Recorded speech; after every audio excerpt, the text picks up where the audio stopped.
Teaching Team Racing 2008 with Steve Hunt and Clark Dawson. Welcome. I'm Steve Hunt. Thank you for your interest in Teaching Team Racing 2008. In this video, you will learn how to become a more successful 3 versus 3 team racer. Throughout the next hour, you will learn from actual team racing footage, interviews with team racing experts, and chalk talks with me here on the whiteboard.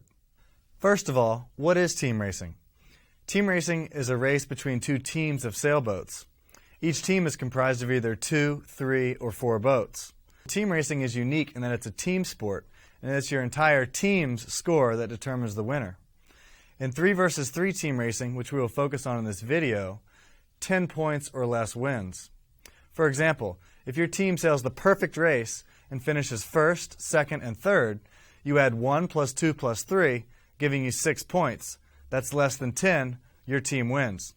The other team in this example finished 4th, 5th, and 6th, totaling 15 points, and they lose. The team aspect of team racing is what makes it so exciting. You often see team racers sacrificing their own position to help a teammate advance in the race. It's a lot of fun to steal your opponent's win, block them from tacking, or close them out at a mark to let your teammates sail through. Let's talk about what it takes to win. We mentioned that 10 points or less wins, so does that mean that you should be adding up your team's score all the way around the race course? Not quite. You could, but it's much easier to memorize the winning combinations.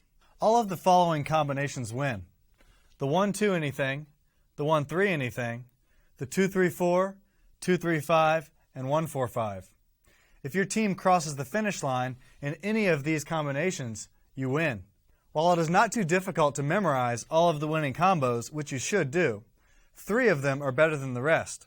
They're better because they're more stable, meaning once you achieve them, they're easier to keep. Because of this, we will focus on those 3 combos throughout the rest of the video. Let's turn to Tim Wadlow, founder of Team Wishbone, which has won every team racing regatta on the planet, for his advice on the best 3 combos. What winning combinations do you think every team should strive for? Well, I mean, the most basic winning combo is a 1-2 anything. So 1-2-3, 1-2-4, 1-2-5, 1-2-6 is really the best combo. It's a stable combo. And when we come off the starting line, that's the first thing we're looking for, is try and go 1-2. And are there other winning combinations that your team tries to get into if you don't have the 1-2? Yeah, I mean, there's sort of going back to Gary Bodie's original theory of team racing. There's 3 winning stable combinations that any team's shooting for. It's a 1-2 anything, as we mentioned, a 2-3-4, or a 1-4-5. And each of those 3 stable combinations has its own strategies for defending, and if you're losing to one of those combos, strategies for attacking. But you're generally always working towards one of those 3 combos. It's nice to know the other winning combos in case you are just about to finish. But if you're not near the finish line, your team should always try to be in either a 1-2, a 2-3-4, or a 1-4-5. Just like in other sports where teams have plays to accomplish specific goals, team racers do the same thing.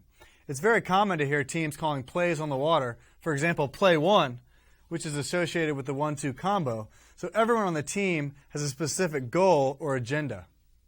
A lot of teams associate play 1 with the 1-2, play 2 with the 2-3-4, and play 4 with the 1-4-5. As an example, the red boat here on the left side of your screen is starting to slow down an opponent on starboard tack. She notices that her and a teammate are doing well and they may be in the 1-2, so she calls play 1 and starts slowing the opponent near her to allow her teammate to cross safely on port tack. Now they're rounding the weather mark in the 1-2, where they otherwise would have been 1-3. We will discuss plays and strategy in more detail as we go through each winning combo. Before we discuss the winning combos and how to achieve them, there are a few fundamental rules that every team racer should know. First, think as a team. Remember, your race includes all 3 boats on your team. Another is, if winning, like the blue boats here, sail fast. If losing, like the pink boat, try to slow down the race by initiating attacking duel. Unlike the white boat here, ouch! You should always try to avoid contact with opponents. Protests are 50-50. There are many battles in team racing in close situations. it's very important to know and understand the racing rules of sailing. Another is, when you're winning, you should loose cover your opponents like the gray team is doing here. You should always try to recognize your and your opponent's combination. That way you always know what your team's goal is. And finally, it's critical for all three team members to get a good start. Okay, now let's discuss the three stable combos. The 1-2. The 1-2 associated with play 1 is the best and most common winning combination. Your ultimate team racing goal should be the 1-2. Once the 1-2 is achieved, the 1 and 2 should sail fast to the finish line like the blue boats here, loose covering any nearby opponents. Remember, it does not matter what place the third teammate crosses the finish line when your team has a 1-2. With that said, the third teammate can make the race easier for their team by following a few simple rules. If the third teammate is in third place, like gray boat 11 here, meaning you have a 1-2-3, they can slow the opponents in 4-5-6 to let the 1-2 break away for an easy victory. The most common place to slow is at the offset mark on the top reach of the digital end course. If the 1-2 are already comfortably ahead, like the orange boats here, the 3 can just sail fast to the finish. If the third teammate is in 4th, 5th, or 6th place, like the blue boat on the left of your screen, their main goal should be to not finish last. If your team was to get into trouble with the 1-2 and you are not in last place, your team will at least be in the 1-4-5 combo. Keep that in mind when you're the third boat and your team has a 1-2. You do not want to finish last. Now let's discuss a few additional tips for the 1-2 combo. The reason the 1-2 loose cover while they're ahead is to balance for each other in case someone gains with a puff or shift of wind. Let's turn to Tim for his advice on loose covering. I've heard you say the 1-2 should loose cover their opponents. Can you tell us how to loose cover an opponent?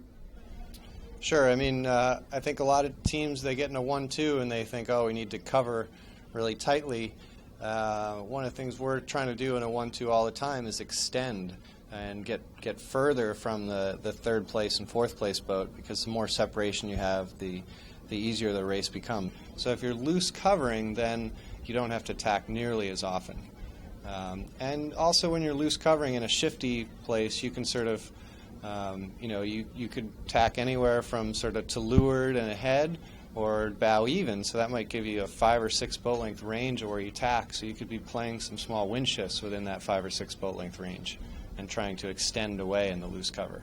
Or if you're tight covering, the guy behind might be playing those little shifts perfectly. You're just a little bit out of phase, and he's just slowly eating into your lead by being slightly more in phase with the wind shifts. So that's why I sort of mentioned that we're in a 1-2. We're sort of loose covering and balancing. Tim mentioned you loose cover in case you have to balance. Balancing is a very common term in team racing, and it's something you'll hear over and over again. Let's see what Caleb Silsby, ISAF World Games gold medalist and coach, says about balancing. Balancing occurs when two boats on the same team are in a crossing situation. In this example, we have two boats on the same team, and when they come across, we want the port tack boat to just barely cross the starboard tack boat. That would be two teammates that were perfectly balanced. If you bring in the opponent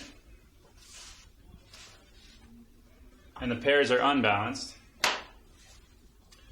this presents a problem. Right here, when D crosses, he leaves his opponent open to the ability to tack on top of his teammate.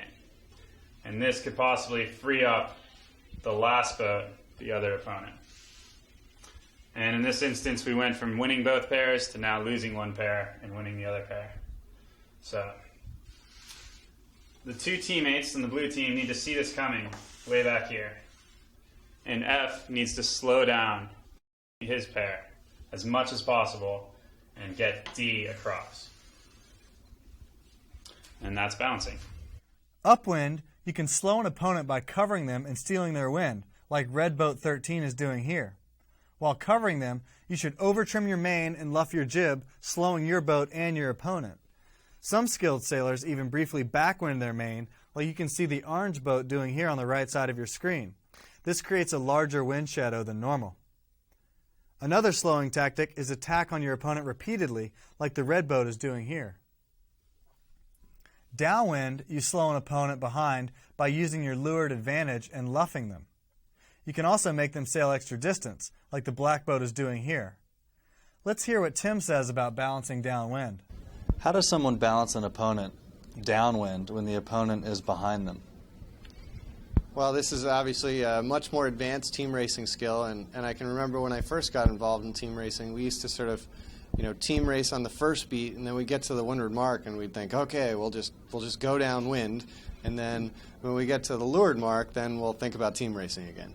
And I think for teams that are just getting into team racing, that's a reasonable strategy. And as you get more advanced and your boat handling gets better, you can actually slow someone from being in front of them on a run. And the way you do that is you position your boat directly downwind of them, and you start sort of slowing your boat by S-turning, and eventually what you're going to try and do is hook them just to windward of you, so then you can luff them. And what you often end up is people with very good boat handling can sort of maneuver themselves directly in front of someone, so they're literally in that person's way. And if that boat sort of chooses to ever go to windward and overlap, then you can sort of hook them and take them out. Often that boat won't want to get hooked, so they'll jibe, so maybe you can jibe and hook them on the other side. So when trying to balance from ahead, you often see two boats in a ferocious jibing duel where the boat in front is actually trying not to jibe too well. They're trying to slow down just a little to get that guy hooked, but not lose him. And it's really easy to lose someone when you're trying to balance them downwind, and that's why it's a more advanced skill.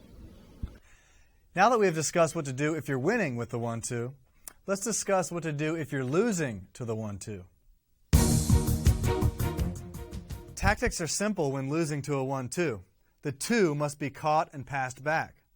So how do you catch the 2? Well, there are a few ways. One way is to sail fast and smart and just pass them as if fleet racing.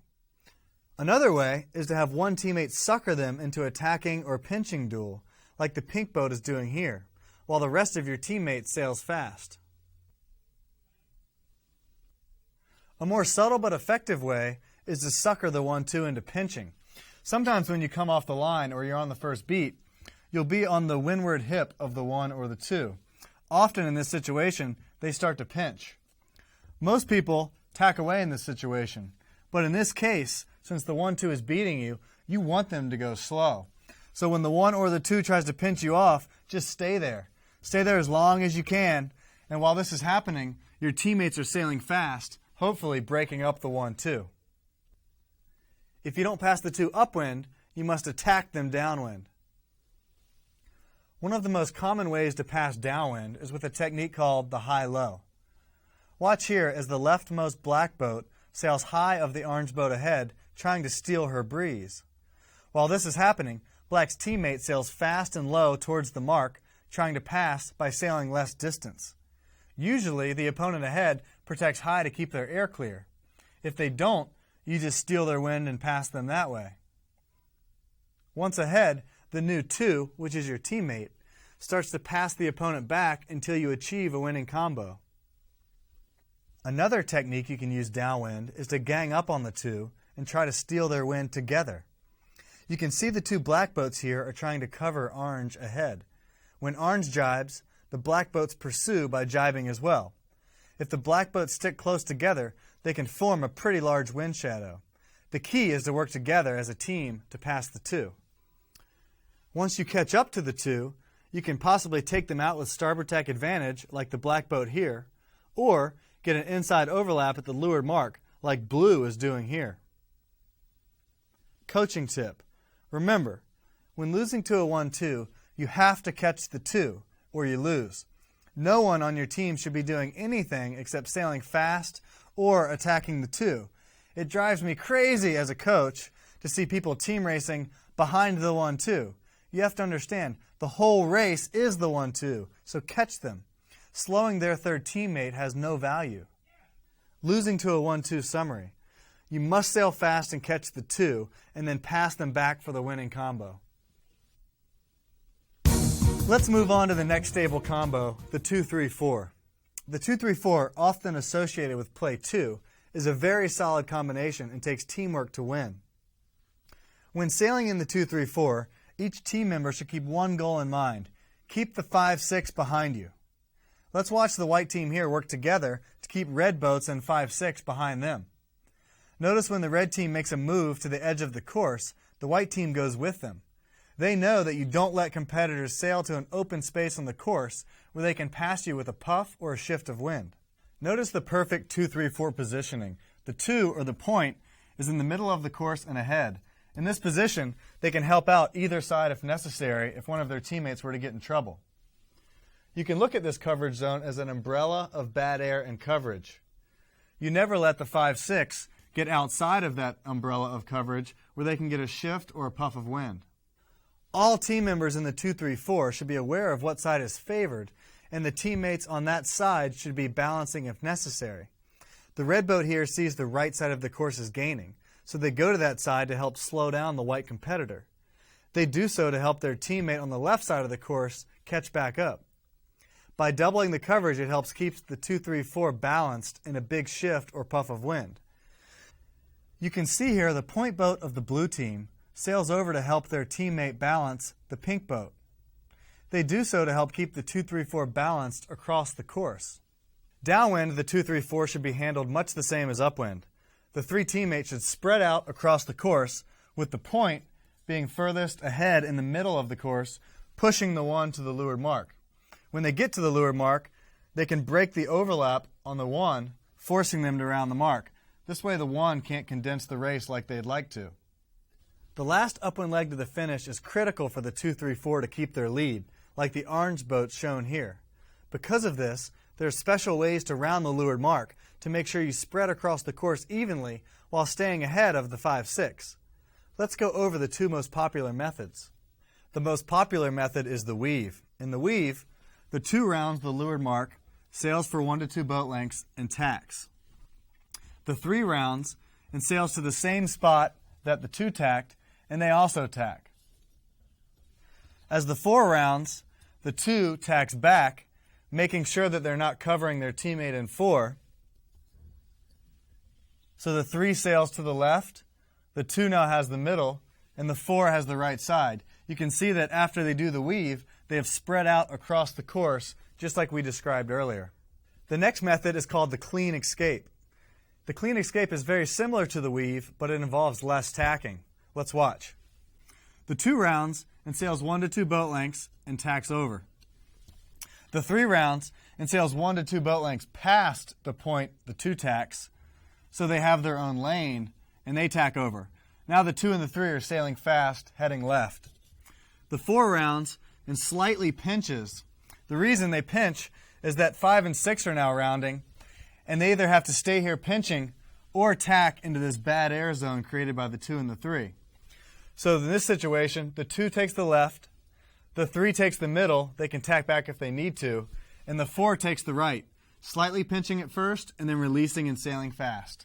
If either of the above leeward mark exits are executed properly, the opponents do not have anywhere to go without having bad air or someone covering them. From here, the 2-3-4 does the same thing we've already discussed, balancing for each other all the way to the finish. A quick side note, you can also use those leeward mark exit strategies when you have the 1-2-3 combination. Some additional 2-3-4 tips. If you start to get in trouble with your opponent, meaning they are starting to pass you, call for help and switch if necessary. In this situation, the leftmost white boat is starting to lose their red competitor.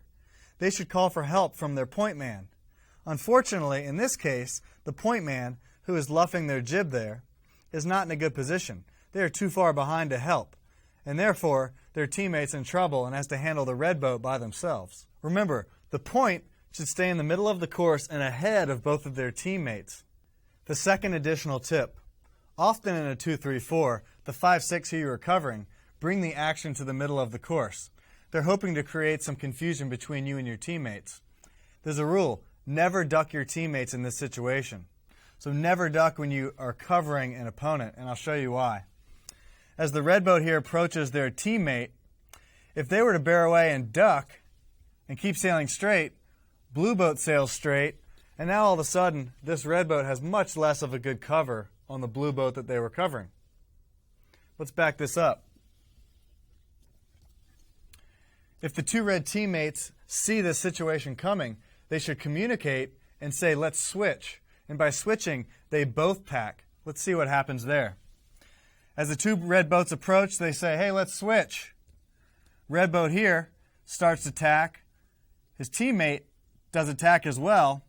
And now you can see as they exit, this teammate still has a perfect covering position on the blue boat. So remember, if you're covering an opponent, don't duck your teammates. See it in advance, call for the switch, and both of you tack. The 2-3-4 summary. The 2-3-4 focus on covering the 5 and the 6, balancing for each other when necessary.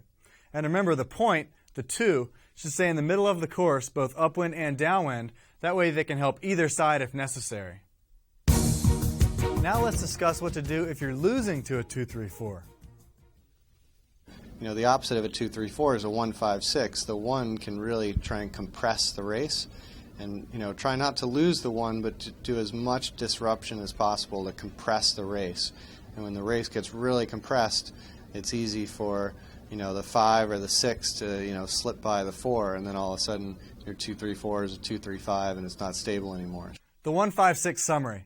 The 1 keeps the 1 and tries to condense the race, while the 5 and 6 try to pass the 4 and then convert into the 1-4-5 winning combo. So far we have discussed two stable winning combos, the 1-2 and the 2-3-4. Let's discuss the final stable combo, the 1-4-5. The 1-4-5 occurs when one of your teammates is doing very well and they're in first place, and the other two teammates are not doing so well. They're in 4 and 5. Let's talk to Tim Wadlow and see what he thinks the 1-4-5 should do. People often think when you're in a 1-4-5, the race is really quite even at that point. It's maybe a slight advantage to the 1-4-5 team. So in a 1-4-5, the 1's job is simply to keep the 1. And the 1 doesn't want to take a lot of risk. So the 1 should be, you know, staying maybe 5 boat lengths ahead. As you get better at keeping the 1, maybe you could only be a boat length or 2 ahead. Maybe you could start helping a little. But the main job of the 1 is just not to lose the 1, but to stay close. So you don't want to be a half a leg ahead. You want to be close, but never losing that 1. So when you're starting a downwind, it might be prudent to have a 10 boat length lead. Going upwind, maybe 2 or 3 boat lengths is enough. So then the 4 and the 5, the 4's job is just to go as fast as they can. And we'll talk about what the 2-3 are doing to them, but generally the 2 and the 3 are attacking the 4. And so the 4's job is just, you know, don't get pinned, don't get slowed down too much, don't foul, just keep going as fast as you can even though boats are attacking you. The 5's job is to hammer the 6 as hard as they can and ideally create a 4-5 gap. And so we call that gapping. And if the 5 can, you know, slow the 6 through trapping or, you know, pulling their boom to windward and create a big gap in the race, so now the 5-6 pair ends up way behind, then they make life very difficult for the team that's in 2-3-6. So we call that gapping, and a lot of times, you know, you'll come off a starting line in a race and you'll be like, all right, our team has the 1, I'm back here in 5th, not looking very good, I'm just going to start hammering on the 6. The 1-4-5 summary. The 1 keeps the 1, sailing fast but not getting too far ahead. The 4 pushes the 2 and the 3 all the way to the finish line, while the 5 hammers the 6, trying to push this pair back as far as possible away from the fleet. The 2-3-6. If your team is losing to a 1-4-5, you have the 2-3-6. This is a tough one, but you can definitely convert into a winning combination. The first rule is that the 2 and the 3 should first try to pass the 1 if it's possible, just by using boat speed or possibly doing a high-low on the downwind leg. But if the 1 is so far ahead that it's clear they cannot catch them, they have to work backwards and do a double pass back on the 4-5, hopefully letting their teammate in 6 sail fast into the 2-3-4. Let's talk about a unique situation that happens with the 2-3-6. Often, the 5 on the 1-4-5 team has been hammering the 6, like they should do, and pushing them back. In this situation, if the 2 or the 3 were to leave this group and sail downwind or backwards in the race to go do this double pass back here, not on the same ladder rung of the race course, meaning they're no longer even doing a pass back. One pass back is up here, another one is down here. This leaves your team susceptible for the others to convert to a 1-2. You can see here you're leaving the other team with a 1-3 by sailing back in the race. So the 2 and the 3 should hammer the 4 together until the 5 and the 6 catch up, and then they split up, doing a double pass back and converting into the 2-3-4. Let's turn to Caleb Silsby on his advice on how the 2 and the 3 should double team the 4. A lot of times the 1-4-5, which is what you're sailing against, will put in a big gap between the 4 and the 5. This means that the 2 and the 3 are going to have to double team the 4 to close that gap. The way you set up a double team is you'll have one teammate for the blue team to windward, preventing the red boat from tacking. The red boat can't tack in that position. Then the other teammate will be directly in front of the red boat, so the red boat has nowhere to go and has to actually head down lower, and their wind is blocked completely by the boat in front.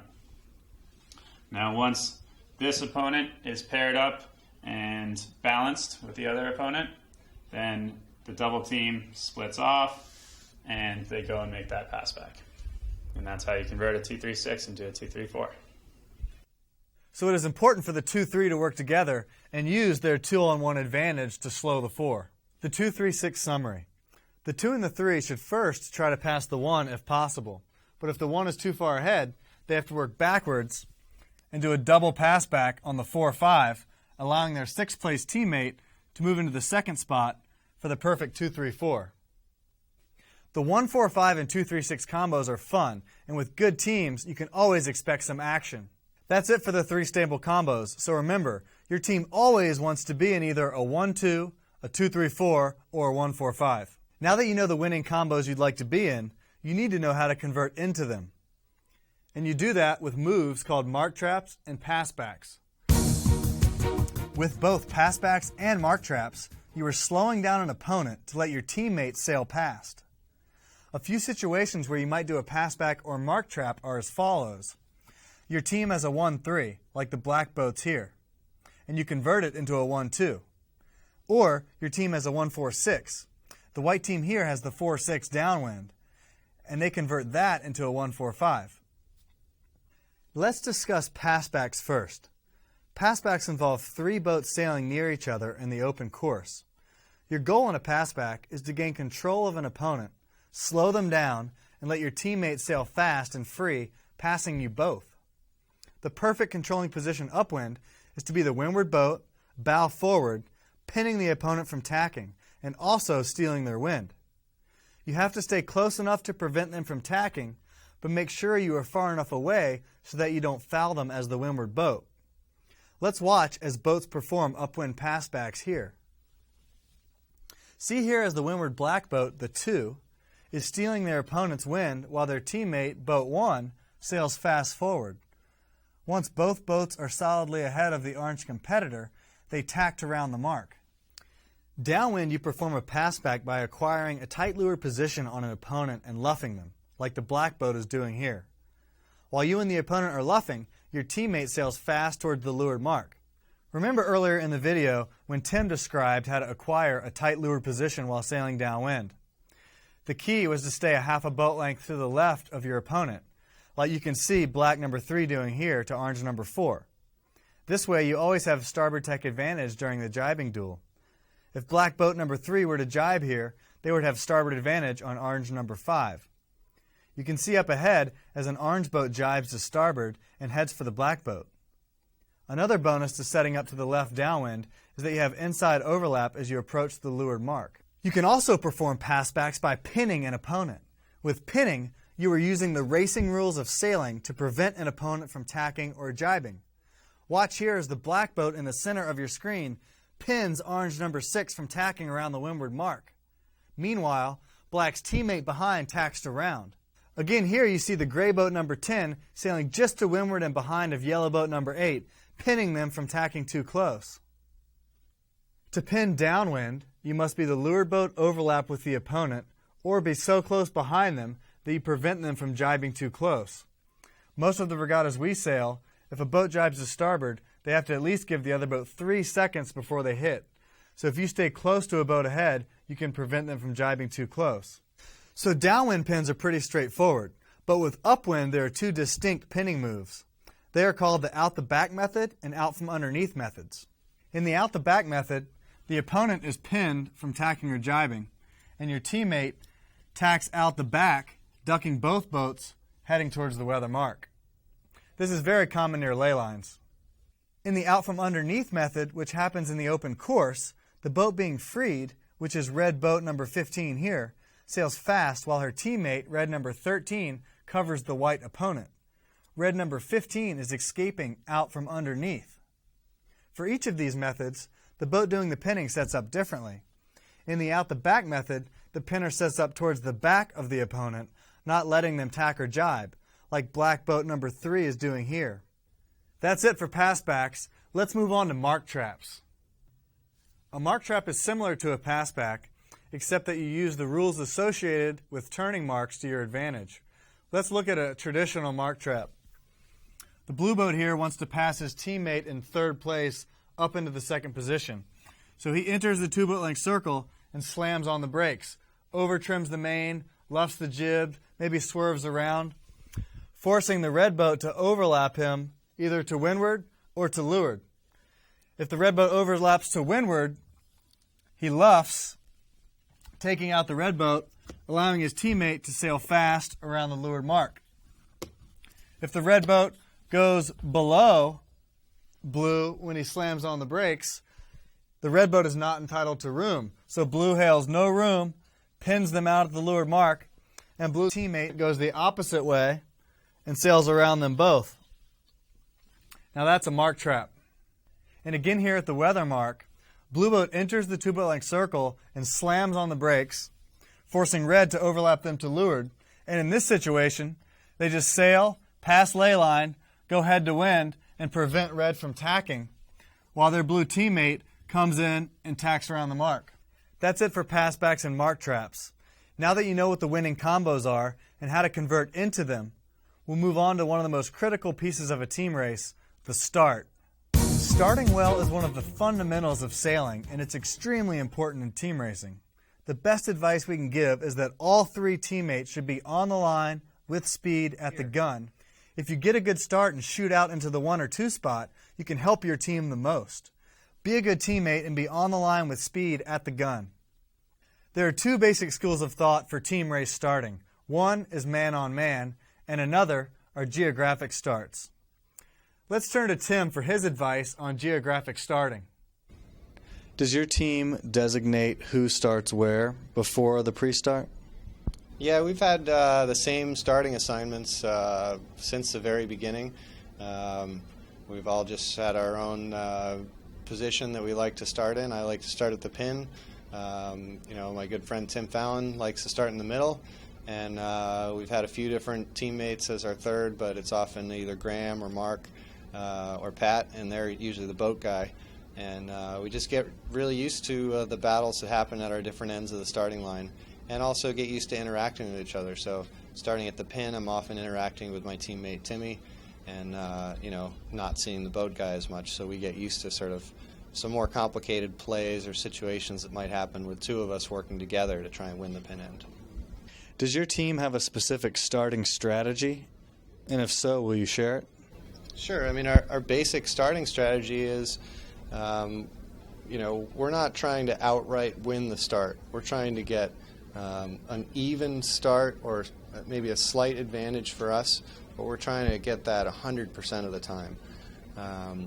When we're too aggressive in the pre-start, we find that, we have a few starts where we just blow the opponents away. We have a 1, 2, 3 off the line, and a few where everybody screws up. Somebody fouls, somebody's over, and somebody ends up, on the wrong side of the ley line, and all of a sudden the other team has a 1, 2, 3.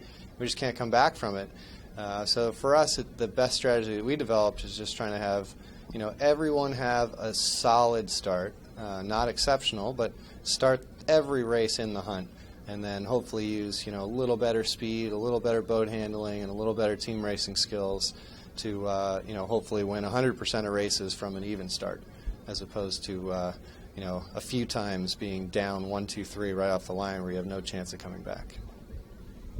Tim, can you share any other techniques that will help teams improve their starting? Sure. Well, I mean, team racing, as it's gotten more advanced, sort of breaks down into 3 individual match races that are going on. And those match races may sort of interact with each other, but I think probably a really basic skill that everyone needs to have is just being really good at match racing. And there's a lot of ways to study match racing out there. Sort of the basics of the lead chase game, coming from the safe zone in the lower right corner, and being really good at the time and distance in that lead chase game, so you know whether you want to be leading your opponent or trailing, and whether you're leading or trailing, knowing how to defend or attack from those 2 positions. Thanks, Tim. Tim mentioned the lead chase game, and that often a team race start comes down to 3 separate match races. Let's discuss some basic strategy to help you win your match race. To match race successfully, you first need to understand the overall starting area. Let's look. It's really important to understand the lay lines, such as the pin lay line and the boat lay line. And one of the reasons is this area to the left of the pin lay line and the area above the starting line is known as the zone of death. The reason is, if you get over here, blue boat on starboard can pin you from coming back. If you head up and try to tack, they have starboard tack advantage and you can't tack too close. Or if you do, they're on starboard and you have to tack back. And if you bear away and try to jibe, they also have you there on starboard. So staying away from the pin area and the starting line area in the pre-start is very important. So this is the zone of death. You want to avoid it. This is the safe zone. Most sailors in the pre-start that are good, they sail this way because they know it's safe. From this area, you can always approach and get a good start without worry that someone's going to pin you past pin lay line or push you over early. We're over here in the safe zone, and we're battling with a competitor. The time when you choose to head back to the line is often one of the most critical decisions you'll make in the pre-start. Sometimes your competitor heads back to the line before you. And in this moment, you have to make a decision. Should you lead or should you follow? And this is critical.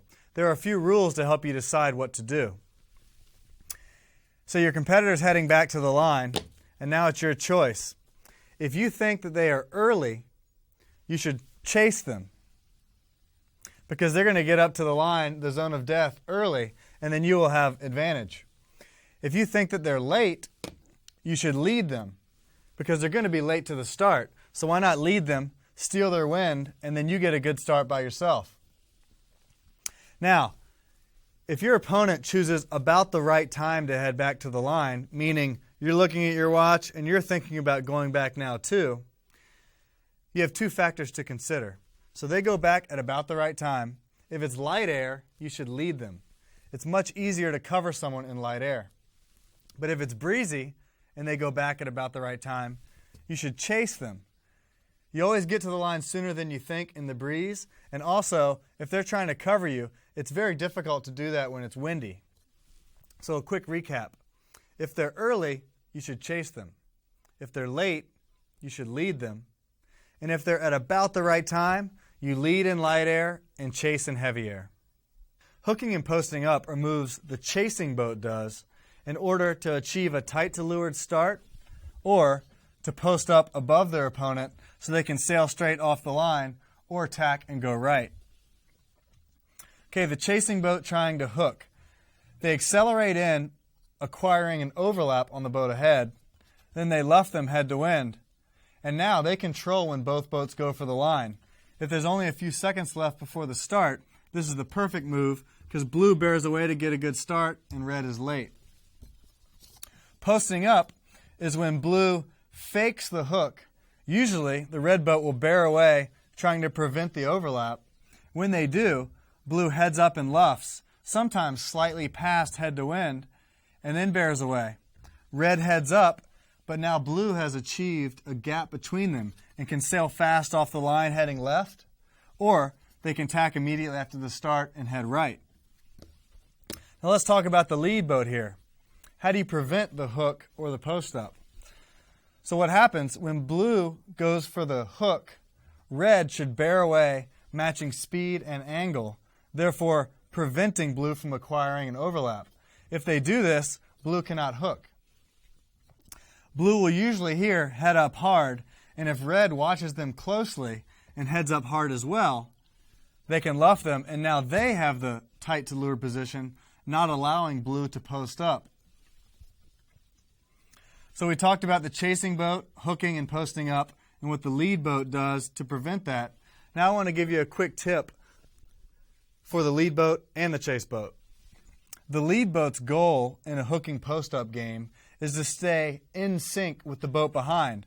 So when blue goes down, red goes down. When blue heads up, red heads up. If red can keep it close, they prevent blue from bearing away again and going for another hook. Now, if you're the boat behind, what you should be trying to do is be out of sync with the boat ahead. So as you bear away to go for the hook, usually red starts to defend. As they're bearing away to defend, you head up and luff, therefore creating separation. When red heads up, now you start to bear away. You can either get the hook, or if red bears away, you now post up again. So the lead boat tries to stay in sync and keep it tight to leeward, and the boat behind tries to stay out of sync, always keeping a gap so they can come in for the hook again. It really ends up being a game of cat and mouse, who can execute the best. And the last thing to remember, if things get confusing, is 80 or 90% of the time, you always want to be the leeward-most boat at the start. So when in doubt, be tight to leeward and you'll get a great start. Keep in mind that the lead chase game and hooking or posting up are only tactics to use if an opponent is engaging you in the pre-start. If no one is in your area, and let's say your goal is to start in the middle of the line in a geographic start, there's no opponents around, just get a great start by yourself. That's the number one goal. We're going to end the lesson with a few high-level strategies of championship teams, which will allow your team to have a common vision while racing. When we first come off the starting line, we're looking for a 1-2 right off the bat. We try to win 2 pair off the line, hammer our opponents, converting into play 2, which is a 2-3-4. We balance for each other all the way around the race course and win with a 2-3-4. Our team philosophy changes based on our competition. If we are sailing a really good team, we are more conservative. If we're sailing a weaker team, we are much more aggressive. Developing a team strategy is very important. If you don't come up with one on your own, I recommend borrowing one that you just heard until your team sails together long enough to come up with your own. In this video, we have discussed the winning combos, how to convert into them, and how to start well. With this knowledge and some practice, you should be well on your way to successful team racing. We wish you all the best of luck, and thank you for watching Teaching Team Racing 2008.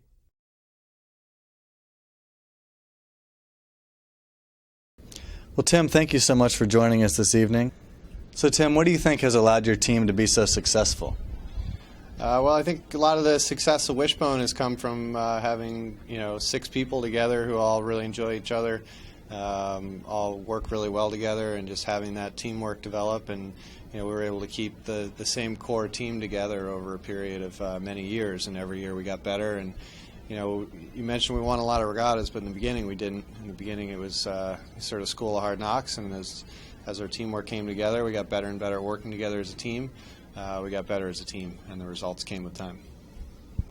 Tim, I know you do all kinds of sailboat racing. Why do you love team racing so much? Well, Steve, I love team racing just because it's just a lot more interesting than fleet racing. You've got the interactions of the 6 boats and infinite combinations and complexity, and there's just a lot of fast-paced action, and it's just really exciting. And it's also just a new challenge. You've got all the regular skills you need in fleet racing, and then you add on top of that all these team racing skills and combinations, and it's just a really, really fun challenge trying to figure that out and do it well. Tim, I know balancing is a very common word used in team racing. Can you explain balancing for us and give us an example? Sure. An example of balancing would be when you're in a 1-2 combination, and you wouldn't need to balance if the one set of pairs is even with another set of pairs. So let's say on the same ladder rung, if you're familiar with that term. What often happens is a puff comes in on one side or a wind shift, and one pair will end up ahead of the other pair. And so your 1-2 combination may all of a sudden start to look like a 1-3. But maybe it's a 1-3 that's spread across the race course. So as long as the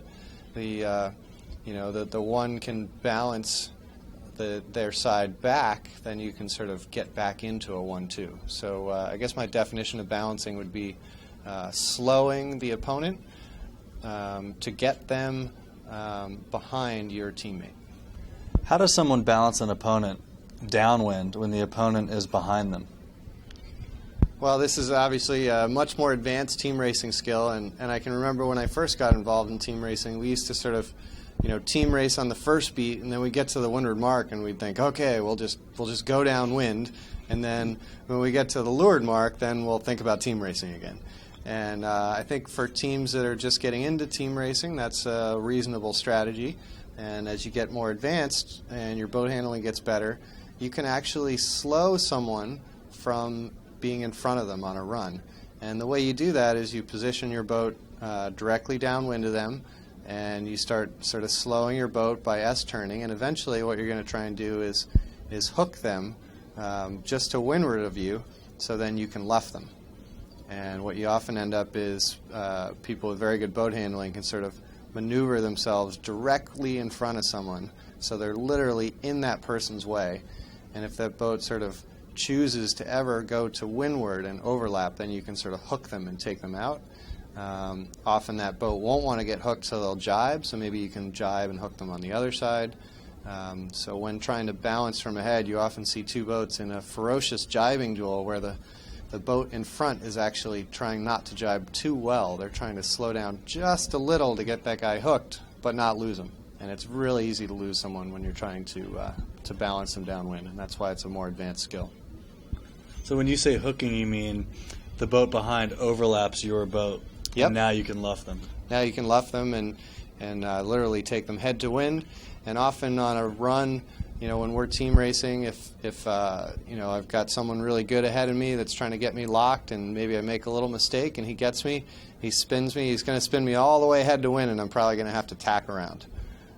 So you can see if you make a mistake and get hooked, it's going to essentially cost you a 360 and more if you're stubborn. Sometimes it's better just to head up and tack around and admit that the guy's got you. So. And do you ever think about port starboard during your ferocious jibing duel? Sure. I mean, the rules become very critical in that whole situation, and often you're trying to position yourself just slightly to the left of the person downwind in something that we call the power position. And so if you're looking downwind, you're trying to position yourself about a half a boat length to the left of them so that you maintain some starboard advantage. And then you want to start slowing your boat. And whether you're on port or starboard, you still want to be just slightly to the left. So then when you jibe, you're starboard, and then hopefully you can hook the guy. If you're to the right of the person at all looking downwind, then it's very likely that they're going to get on starboard and get an overlap on you, and all of a sudden they now control you.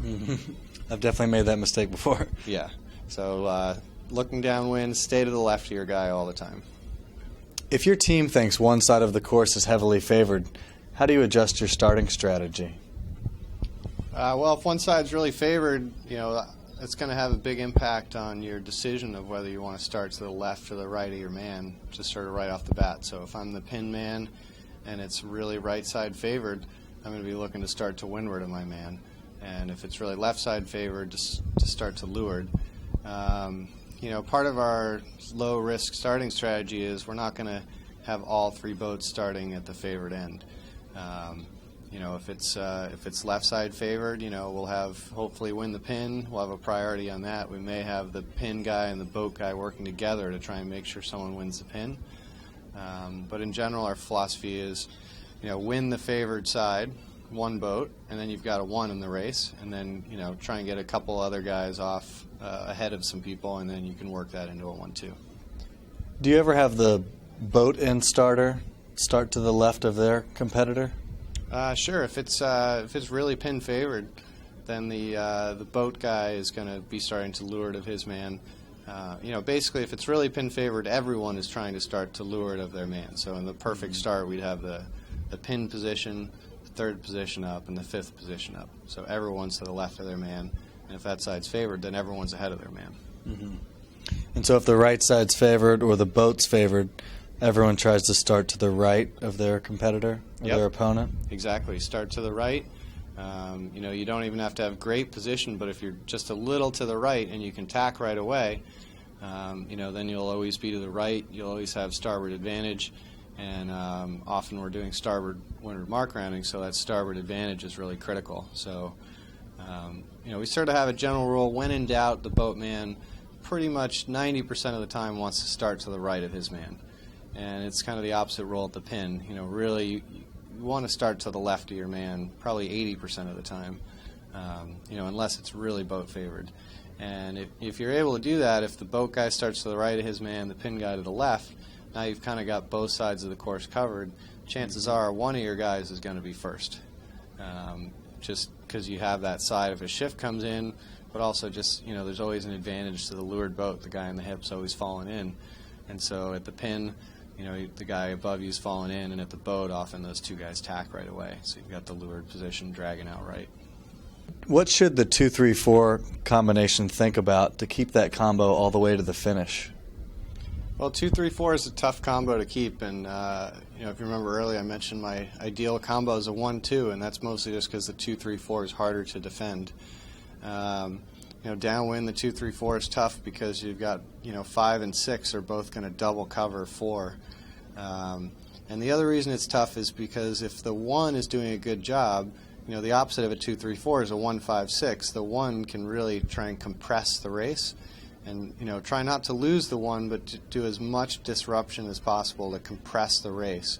And when the race gets really compressed, it's easy for the 5 or the 6 to slip by the 4, and then all of a sudden your 2-3-4 is a 2-3-5, and it's not stable anymore. So really we're looking to balance, just like in a 1-2, except this time it's the 3 and the 4 are trying to balance the 5 and the 6. Now that leaves the 2 to help out with either pair, but often the 2's job is to kind of push the 1 and to keep the 1 from compressing the race too much. So in the 2-3-4, do you spread out across the course, or are you more trying to keep the 5 and the 6 behind you? Well, it'd be great to say, spread them apart or herd them together, but it's really up to where the 5 and 6 go. So, you're really just loose covering the 5 and 6, and then as needed, tight covering to balance. The ideal scenario would be just like in a 1-2, you're loose covering and extending all the time and making things more stable by sailing with better speed, better boat handling, and playing the shifts a little bit better. But that's often difficult because you've got the 1 tacking on you, and you may have interference from your own teammate because you've got 3 teammates that often are getting in each other's way. How do you think the 2-3-4 should exit the leeward mark? Ideally, I'd say the way we think about it is the boat at risk is the 4 when they round the mark. So the 2 and the 3 need to be thinking about rounding in a way that they're not slowing the 4 and really setting the 4 up to go free. So, depending on the separation, oftentimes, a sort of classic scenario would be that the 2 would round, tack right away, the 3 would round, the 2 would tack back so that they're going to be right on the wind of the 5th place boat, and then the 3 is going to tack. So that was a little complicated, but you're going to end up with the 2 going on port, with the 4 just sort of bow out on his own teammate, and the 3 on starboard. Now, it's great. You can draw it up on a piece of paper, and it looks good, but in reality, it doesn't always work. So the thing I think about is what am I, if I'm the 2 or the 3, how am I positioning myself to help out my 4? Because the 4 is the guy who's at risk. If he gets caught by 5 or 6, then you've lost the combo. So you need to do the 2 and the 3 need to basically get out of the 4's way without putting themselves at risk. If they do too much boat handling or slow down too much, all of a sudden they're the boat at risk. I've heard that Team Wishbone has a popular move called the bob and weave. Tim, can you explain to us what that is? There's really nothing that special about it, but it kind of goes back to our team philosophy, which is that you win team races by having better speed and boat handling than the other teams, and that all the rules and the team racing nuances are important, but at the end of the day, it's a sailboat race, and you have to sail your boat really well. And often before a race, we'll get our three boats together and we'll do something called a bob and weave, and it's probably something you guys have done in practice, but basically, three boats are sailing upwind, the leeward boat tacks, ducks his two teammates, tacks up on the hip, and the next guy ducks out, goes up on the hip, tacks back, and when you get it going, the whole thing just looks like a sort of orchestrated three boats sort of bobbing and weaving. It's good boat handling practice, and we used to use it just to sort of show a lot of team unity. A lot of the teams are sort of hanging out, all the three boats are, one's at the pin, one's at the boat, the other one's, talking to the coach, whatever, and our team is all together, sailing upwind together, looking like a unified team, not three individual boats. Can you explain what the 2-3-6 should do to convert to a winning combination? Okay, well, 2-3-6, you have two options. You can play forward, and playing forward is attacking the one. So I mentioned before, if you're in the one, your job is not to lose the one. Well, one of the ways to get out of a 2-3-6 is just to pass the one, and that's the easiest way. So if you're going into the run and the one's not too far ahead, 2 and 3 can try and work together to create a blanket and attack that one. If one of them gets ahead, then you're in a 1-3, work together, convert it to a 1-2. That's always your preferred option. Now, normally the one is smart, and they're sort of keeping things safe. And at some point, you will make the decision, hey, we're not going to catch this one, we're going to have to play back. And by playing back, the 2 and the 3 are going to have to basically do a double pass back, where one of them slows the 4 while the other one slows the 5, and hopefully slow them in a balanced way while they get their 6th out of last.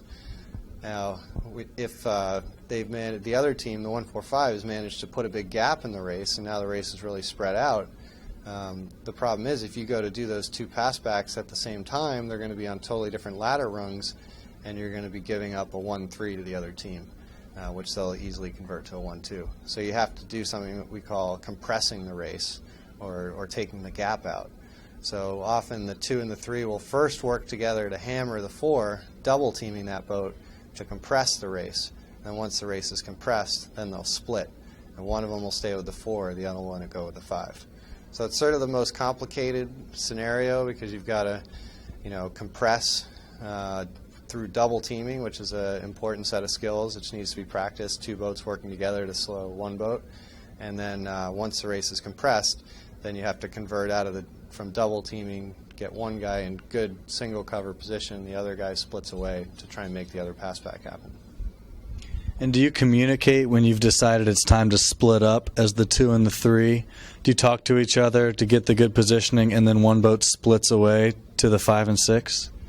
Yeah, well, often you're maybe double teaming for quite a while, so we'll sort of be saying, talking about it like, all right, we're getting this done, we're getting it compressed, and we'll start to think about who's going to be the one to split and who's going to be the one to stay. A lot of times what happens is you got a nice double team going, race gets compressed, and then one guy splits away off the double team, and his teammate doesn't really have that great a position because he was only half the cover before, and then he loses that cover, and the other team just converts it to a 1-2 right away. So that split is a really important part of the 2-3-6, and where you see a lot of 2-3-6s go wrong is right at that critical moment. Okay, and so back to the 1-4-5. When the 2-3-6 are doing what they should do, and they decide to split up, and they're balanced, what do you do if you're the 1? Well, I'm going to have to give credit to Bern Nowak on this one. He used to tell us the 1's decision-making process was upwind, easiest, threesome. Now, it sounds like a mouthful, but it's sort of a decision process you go through. If you're in the 1, and your job has been to stay safe, but all of a sudden it's looking like the other team's going to convert this 2-3-6. They've got the race all compressed, and then boom, they split. And now they're going for the 2 passbacks at once, and you have to get involved at this point. And the question is, which pair do you go with? And Burns' logic was, well, if one pair is a lot further upwind than the other, they'll just go do that conversion, and you'll have a 1-2 before the others can catch up.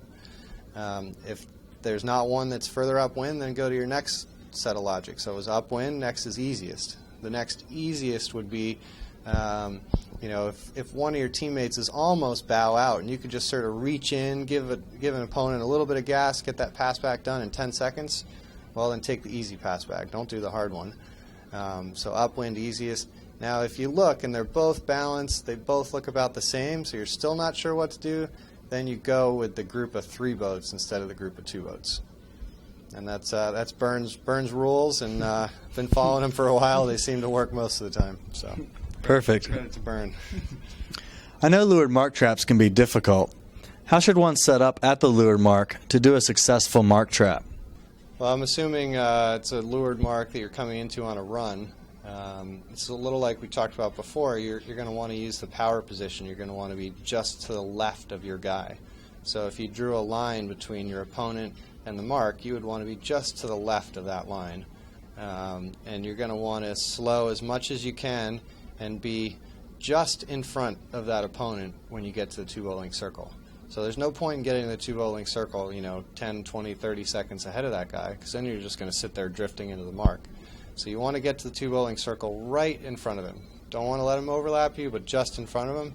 And as soon as you hit that circle, put the brakes on any way you know how. Jump in the back of the boat, use the rudder, over-trim the main. Often it becomes a battle of slowing your boats. The guy behind you is trying desperately not to get locked with you, so he's trying to slow his boat as hard as you can. You're trying to slow your boat as hard as you can. If you slow more than him and he overlaps you, well, if he overlaps to the inside, he doesn't have room. If he overlaps to the outside, you can just head him up, and you've got him. His goal is to slow down enough that he doesn't overlap you. Hopefully, eventually, he gets into the 2-boat length circle as well, and now he can pass that same strategy on to the boat behind him. So you're saying on the run you should start slowing down before you get to the 2-boat length circle, so you enter just ahead of your opponent. Exactly. Then you can make sure you're in the perfect position. Right as you hit the circle, he's right behind you. And really, you're trying to stay in the circle without letting him get into it. And that's quite difficult. I mean, that's a 1-boat length window. And, if you're there too early, you're going to drift out of that small window that you're trying to be in. So it sounds like in team racing, boat handling is critical. Boat handling is critical, but also, maybe some different boat handling than you would have in fleet racing. Certainly all the downspeed boat handling, the ability to stop your boat, to start your boat, to, turn it very quickly. All those sort of low-speed boat handling skills are just as important as really good roll tacks. And you had mentioned earlier that your crews have been consistent throughout Team Wishbone's history. Yep. Can you tell me how important you think the crew is in a race, in a team racing? Well, one of the challenges of team racing is stuff's happening so fast that you really don't have a lot of time to talk to your teammate who you're sailing with. And if you guys have to have absolutely flawless boat handling and communication and be used to each other, and that teamwork that you develop with your crew or your skipper is absolutely critical. And you're seeing more and more of the best teams in team racing. It's 6 people who sailed together for years and years because they've just developed that teamwork. And the crew is an absolutely critical piece of the equation. And often you see the very best team racing crews there's like bidding wars to get these crews because all the skippers know what a huge difference it makes to have a great crew who knows not only how to boat handle really well, but understands all the team racing moves so they can anticipate what the skipper is going to do. What is a good drill that team racing teams can do to practice? Well, it depends on what you're looking to practice. Our team, when we get together, we often practice a lot of boat handling skills. So we mentioned the bob and weave. If we only have 2 boats, we'll do something called a tacking battle, where one boat ducks the other. Each boat has to do 8 tacks, and then they come back together and see who's ahead. And it's just basically just a flat-out boat handling test of who can tack better. If we have 3 boats together, sort of classic team racing game is pig in the middle. 3 boats get together. If we're going to play pig in the middle, we like to do it around a race course, and we try and keep it fairly disciplined where, when the 1 is hammering on the 2, they have to hammer that boat so far back that the 3 then goes all the way through to the 1. So then you're continually rotating through the position. So if you were the 1, then you're going to be the 2 the next time around. So those are some good drills, and we actually have kind of a whole list of drills that we'll do when we're together, and most of them, aren't that team racing specific. They're just working on different boat handling skills. Do you know of any good drills to use for just 5 boats? It's been tough. We've tried to come up with some, and I can't say any of them are that good. When we have 5 boats, we'll often do 2-on-2 team racing where one person rotates out, and we'll just sort of act as the coach. Often team racing gets pretty intense, and taking a break can be pretty good. If we arrange a practice weekend and we have 3 teams show up, we don't really think that's a big deal, because it basically means if you keep rotating through, you'll sail 2 races, and then you'll sit 1 out, and you'll sail 2, sit 1 out. That's not a bad rotation. So if we have 5 boats, we'll often just do 2-on-2 team racing with 1 boat watching. What advice would you give to a new team racing team trying to improve their game? I guess probably a couple things. One I'd say is, first one, just a mentality of, do your own job really well on the team. I see a lot of young team racers spend a lot of time sailing around the race course worrying about what their teammates are doing. The main thing is just do your job really well. And if your teammates are making a mistake, great time to talk about it is at the end of the day. Let people make mistakes while you do your job perfectly. And if everybody takes that attitude, the whole team will get better. And when you get in, you can talk about it later, but yelling across the course at your teammate to tack or to do something, that just doesn't work, because he's not sailing his boat well because he's listening to you, and you're not sailing your boat well because you're yelling at him. And so I guess do your job would be one piece of advice, and then the other one is just make sure you got a bunch of people together that you enjoy hanging out with, and you guys can all learn from each other. I think that was a big key for Wishbone, is that we all got along well, and we were good at different things. Timmy was really good at light air. Graham was sort of the master of starting, and I was a little bit better than those guys in breeze, and so we really learned from each other in different conditions. And Graham and Tim and Ivy got a lot better in breeze, and I learned to sail like Tim Fallon in light air, and we learned from each other. So that was pretty key. Do you have any other advice for beginning team racing teams? Well, I guess just the last thing is, a huge aspect of team racing is just the whole sportsmanship side of it. A lot of team racing comes down to rules questions and situations that can end up in conflict.